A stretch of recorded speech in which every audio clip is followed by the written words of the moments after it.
Today I'm working on a 2011 Volkswagen CC, just showing you another reason to, when you have suspension issues, just to address them quickly.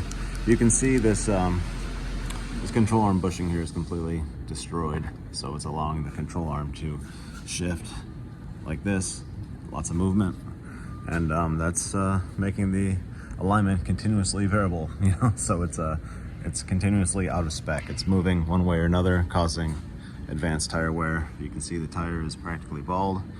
This is what the other side looks like. It has a healthy bushing. It looks like it's in great condition. These tires are the same age, and yeah, so when you think you're saving money by not buying a repair, it's a lot of times it costs you a lot more in the long run. If this was addressed earlier on, when it was first noticed during oil change, probably a few years ago, honestly, this could have been avoided and the tires would have lasted longer and the repair would have cost the same anyways. So that's all.